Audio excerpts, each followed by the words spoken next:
ইউক্রেনে রাশিয়ার ভয়াবহ ক্ষেপণাস্ত্র হামলা, নারী শিশুসহ নিহত 7।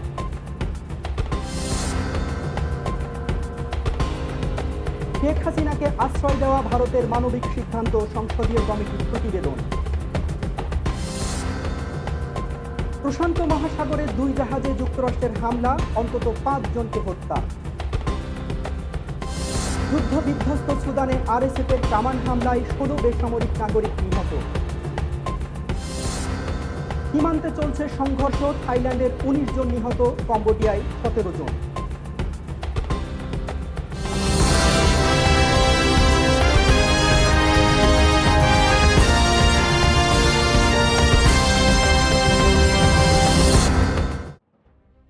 আসসালামু আলাইকুম, আমন্ত্রণ সার্চ টিভির আন্তর্জাতিক সংবাদে। সাথে আছি আমি আতিকুর রহমান। এতক্ষণ শুনছিলেন সংবাদ শিরোনাম, এবার জানিয়ে দিচ্ছি বিস্তারিত। ইউক্রেনের কৃষ্ণ সাগর তীরবর্তী কৌশলগতভাবে গুরুত্বপূর্ণ ওডেসা বন্দরে রাশিয়ার শক্তিশালী ব্যালিস্টিক ক্ষেপণাস্ত্র হামলায় অন্তত 7 জন নিহত হয়েছে। শুক্রবার সন্ধ্যার পর চালানো এই হামলায় আরও কমপক্ষে 15 জন গুরুতর আহত হয়েছে বলে নিশ্চিত করেছে ইউক্রেনীয় কর্তৃপক্ষ।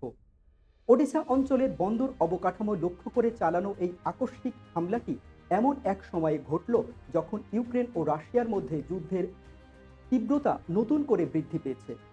ইউক্রেনের উপপ্রধানমন্ত্রী ওলেক্সিও কুলেবা সামাজিক যোগাযোগ মাধ্যম টেলিগ্রামে দেওয়া এক বার্তায় এই হতাহতের খবর নিশ্চিত করেছেন।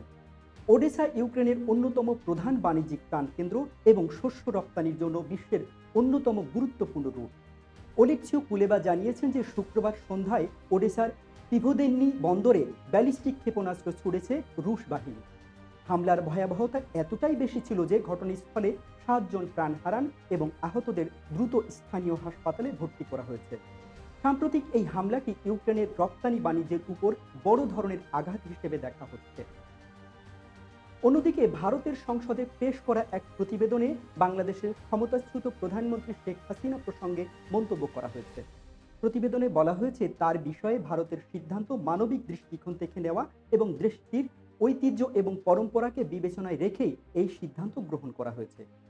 প্রতিবেদনে উল্লেখ করা হয়, সংসদীয় কমিটি লক্ষ্য করে যে বাংলাদেশের সাবেক প্রধানমন্ত্রী শেখ হাসিনার ভারতের অবস্থান নিয়ে ভারতের দৃষ্টিভঙ্গি দেশটির মূল্যবোধ ও মানবিক ঐতিহ্যের উপর ভিত্তি করে গড়ে উঠেছে। গুরুতর দুর্দশাগ্রস্ত বা অস্তিত্বের হুমকির মুখে থাকা ব্যক্তিদের আশ্রয় দেওয়া ঐতিহ্য ভারতে রয়েছে বলেও প্রতিবেদনে বলা হয়। এ বিষয়ে শেখ হাসিনার কর্মকাণ্ড প্রসঙ্গে পররাষ্ট্র সচিব বিক্রম মিশ্রি সংসদীয় কমিটিকে জানান, বাংলাদেশের সাবেক প্রধানমন্ত্রী তার কাছে থাকা ব্যক্তিগত যোগাযোগের মাধ্যম ব্যবহার করে বিবৃতি দিচ্ছেন। তবে ভারত কখনোই তাকে ভারতীয় ভূখণ্ড থেকে রাজনৈতিক কার্যক্রম পরিচালনার জন্য কোনো রাজনৈতিক প্ল্যাটফর্ম বা রাজনৈতিক স্থান প্রদান করেনি বলে স্পষ্ট করেন তিনি। প্রতিবেদনটি সংসদে উপস্থাপনের পর বিষয়টি নিয়ে রাজনৈতিক ও কূটনৈতিক অঙ্গনে আলোচনা সৃষ্টি হয়েছে। কার্যক্রম নিষিদ্ধ আওয়ামী লীগের সভাপতি ক্ষমতাচ্যুত সাবেক প্রধানমন্ত্রী শেখ হাসিনা বর্তমানে ভারতে অবস্থান করছেন। তাকে ফিরিয়ে দেওয়ার জন্য ইতোমধ্যে ভারতকে আনুষ্ঠানিকভাবে জানিয়েছে বাংলাদেশ। অন্যদিকে পূর্ব প্রশান্ত মহাসাগরে মাদক পাচারের অভিযোগে 2টি জাহাজের উপর হামলা চালিয়েছে যুক্তরাষ্ট্রের সাবেক বাহিনী। এতে অন্তত 5 জন নিহত হয়েছে।